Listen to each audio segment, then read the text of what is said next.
Τα παιδιά είναι το πολυτιμότερο πράγμα στη ζωή μας. Είναι το παρόν και το μέλλον μας. Ζούνε για μας που τα αγαπάμε, που τα ξέρουμε πραγματικά. Μας εμπιστεύονται και μας έχουν σαν πρότυπο. Αυτό που ζητούν ως αντάλλαγμα από εμάς είναι να τα μεγαλώνουμε μακριά από οτιδήποτε θα μπορούσε να τους προκαλέσει κακό και να βλάψει την υγεία τους.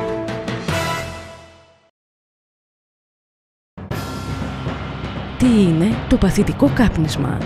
Είναι ο καπνός που προέρχεται από το ίδιο το τσιγάρο, αλλά και ο καπνός που εκπνέει ένας καπνιστής. 4.000 τοξικές ουσίες που περιέχει ο καπνός μπορούν να βλάψουν τα παιδιά σας.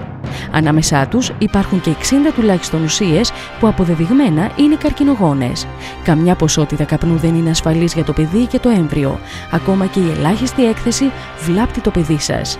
Οι επιπτώσεις μπορεί να είναι άμεσες, αλλά μπορεί να επηρεάσουν την υγεία του παιδιού σας χρόνια αργότερα.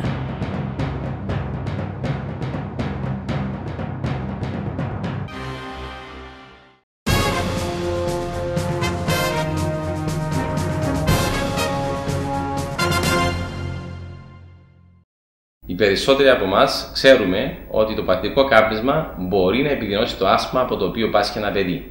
Σχεδόν όλοι μας γνωρίζουμε ότι η έκθεση του παιδιού στο καπνό μπορεί μακροπρόθεσμα να του προκαλέσει καρκίνο. Ελάχιστοι όμως από εμάς γνωρίζουν ότι το παθητικό κάπνισμα μπορεί να αυξήσει τον κίνδυνο ευνίδιου βρεφικού θανάτου, που ευνίδιος βρεφικός θάνατος είναι μια τραγική κατάσταση που μπορεί να συμβεί σε οικογένειες που έχουν παιδιά μικρότερα του 1 έτους. Η οτίτιδα είναι ένα νόσημα το οποίο δεν ταλαιπωρεί ιδιαίτερα τα παιδιά μας, αλλά δεν υπάρχει περίπτωση να μεγαλώσει ένα παιδί και να μην περάσει τουλάχιστον μια φορά οτίτιδα.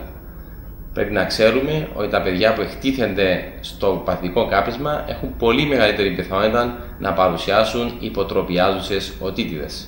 Δυστυχώς, η έκθεση του παιδιού στο παθητικό κάπνισμα μπορεί να προκαλέσει διαταραχές στη συμπεριφορά του. Γι' αυτό λοιπόν, για όλα αυτά τα προβλήματα που έχουμε αναφέρει, είναι ευθύνη όλων μας να προστατεύσουμε τα παιδιά μας από την έκθεσή τους στο παθητικό κάπνισμα. Τόσο αυτοί που καπνίζουν, αλλά και αυτοί που δεν καπνίζουν.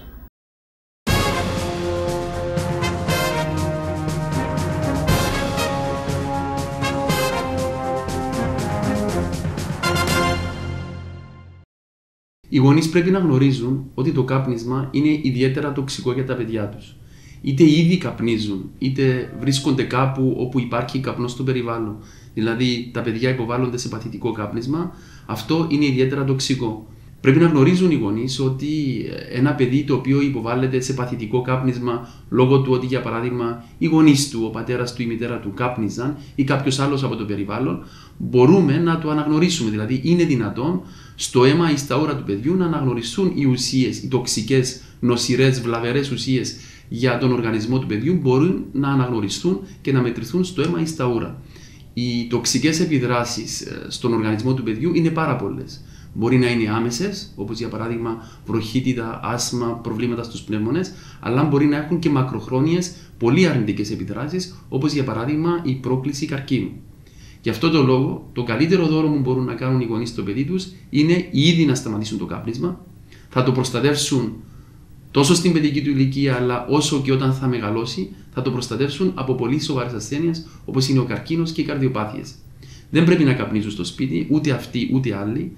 Δεν πρέπει να έχουν την ψευδαίσθηση ότι όταν καπνίζουν δίπλα από ένα ανοιχτό παράθυρο, ότι προστατεύουν το παιδί τους. Αντίθετα, μπορεί σε ορισμένες περιπτώσεις να μην φαίνεται ο καπνός, αλλά οι τοξικές ουσίες που παράγονται λόγω του καπνίσματος να υπάρχουν στο περιβάλλον και να είναι τοξικές για το παιδί. Πιστεύω ότι είναι πολύ σημαντικό να προσθέσουμε το γεγονός ότι έρευνες έχουν δείξει ότι παιδιά των οποίων οι γονείς καπνίζουν έχουν πολύ περισσότερες πιθανότητες και τα ίδια να γίνουν καπνιστές. Άρα το συμπέρασμα είναι ξεκάθαρο.